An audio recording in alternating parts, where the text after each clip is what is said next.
Et salut, moi c'est Dan et aujourd'hui je vais te montrer comment on peut faire ceci. Juste un pile ou face et on appuie, il y a le pile ou face qui s'affiche. C'est un petit script pas très grand, on va faire ça vite fait et puis on va voir qu'est-ce qu'on peut utiliser. Alors, on va commencer, j'ai un HTML, CSS, JavaScript et puis 3 petites images. La première image que tu vois et puis après pile ou face. Alors, dans l'HTML, on va commencer à créer notre base. On va juste dire ici Flipcoin.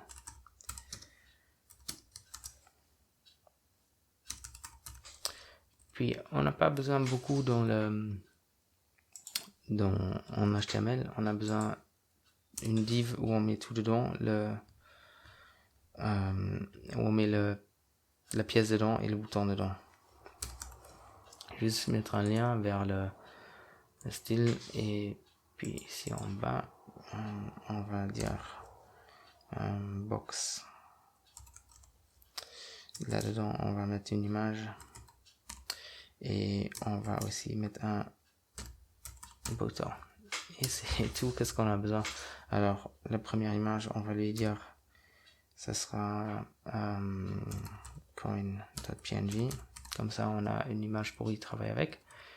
Et on va aussi dire ici,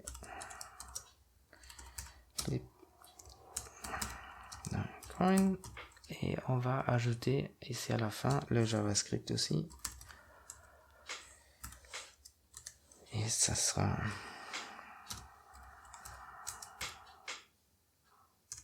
Qu'est-ce que je fais?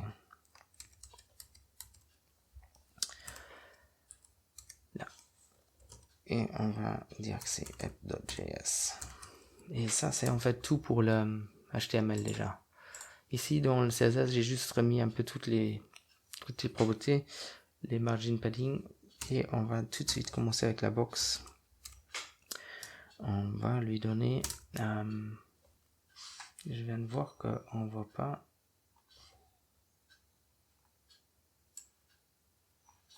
On voit pas... Ok, 2 secondes. Là. Ouais, ok. Je vais ouvrir ici et on va y aller en ligne avec ça tout de suite. Comme ça, on voit avec qu'est-ce qu'on travaille. Du coup, ok. Alors, qu'est-ce que j'ai dit? On va lui donner une budget. On va faire 0ff. Ça fait un peu clair. On va lui mettre en 50. C'est un peu mieux. Ok. Et puis, maintenant qu'on a ça, va falloir utiliser Flexbox pour tout bien centrer. Alors, on va déjà lui donner une height, comme ça, au moins, il prend toute l'auteur.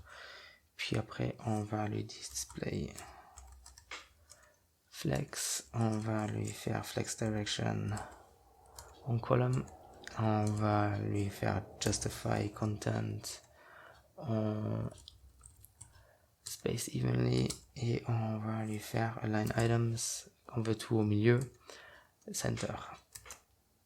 Et c'est bon, tout ça c'est fait. Maintenant on prend le bouton, on va lui faire un petit style aussi. btn, on va lui donner un padding. Un padding de rem. Je pense qu'un rem s'appelle bien. Et on va lui donner un border. Border radius de aussi un rem. Puis on va lui donner une couleur. Non, on va laisser la couleur comme ça. On va... Ok, est-ce que je l'ai pas? Ouais, on va lui donner une couleur. Oui, il va falloir... background color. BGC. Ouais, blanc, c'est pas mal. Ok. Alors, et après, on va lui dire aussi sur hover, je veux qu'on a le petit effet, que ça s'agrandit. On va prendre transform scale avec pour ça. btn. on hover. On va faire transform scale et on va dire 1.1. Pas 1.01 mais 1.1. Et ça c'est déjà tout comme ça au moins. Ouais, ok. Je vais créer aussi une autre classe qu'on n'a pas utilisée dans le HTML, mais qu'il va falloir après dans le JavaScript pour animer la pièce. Alors on va dire toggle, pas la pièce, le bouton. Je vais l'appeler toggle comme ça, et on va lui donner une bg de noir, et on va lui donner color de blanc. Blanc, je voulais déjà écrire.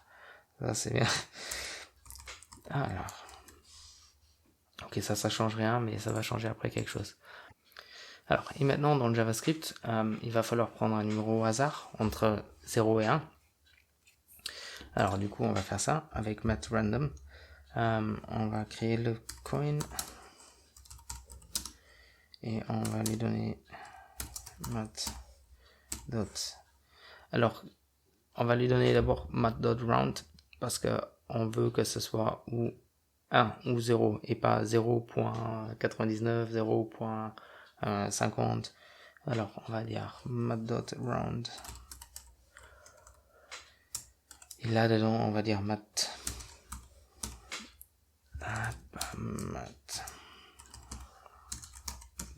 Random. Hop là. Alors là on a notre numéro au hasard.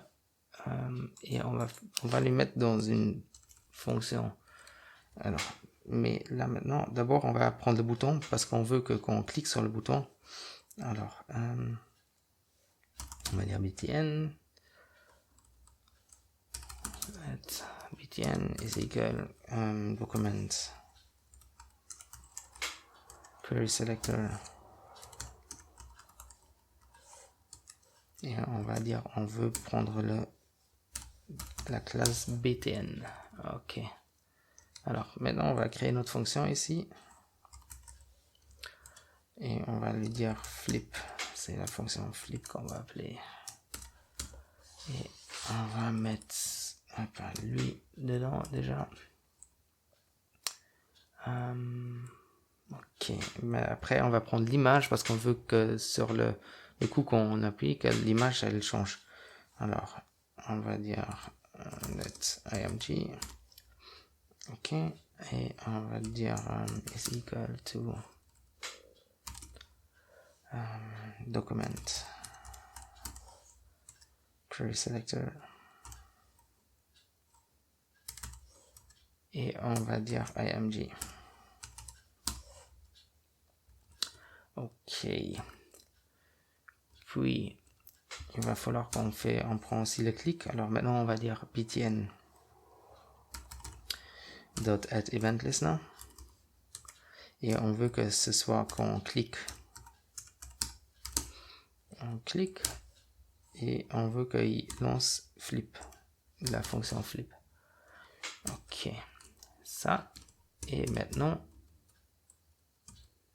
on veut que si coin c'est 1 qu'il montre une image et que si c'est 0 qu'il montre une autre image.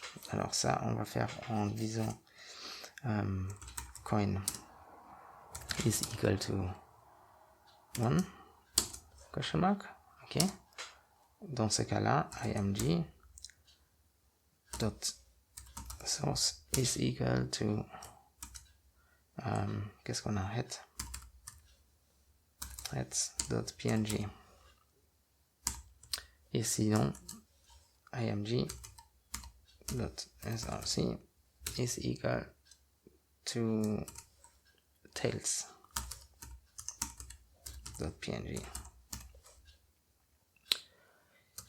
Hop, ça, et du coup maintenant on a ça, et si je prends lui, normalement maintenant,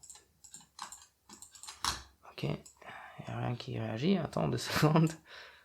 Ah, on a le bouton, c'est ok. On prend le clic, c'est ok. On fait le flip, c'est ok. Ok, là. Alors c'est mat, pas mat. Et maintenant, comme tu vois, ici juste au-dessus de moi, à chaque fois que je clique, il change. Mais bon, parfois, ça se voit pas trop que ça a changé. Alors on va pouvoir dire, oh, ben, ça change pas. C'est pour ça qu'on a créé l'autre classe avant, la classe toggle. Alors on va dire, on va prendre le bouton btn dot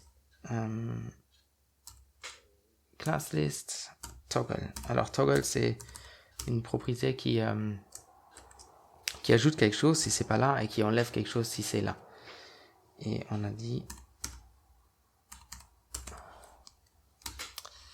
et si on regarde maintenant ici, la couleur elle change noir blanc à chaque fois qu'on appuie, et l'image elle change pas à chaque fois parce que c'est au hasard et c'est pas toujours la même chose. Alors ça c'était un petit tutoriel vite fait sur pile ou face. J'espère que tu as appris un petit peu quelque chose et on va continuer à faire des vidéos de plus en plus. Allez, à la prochaine.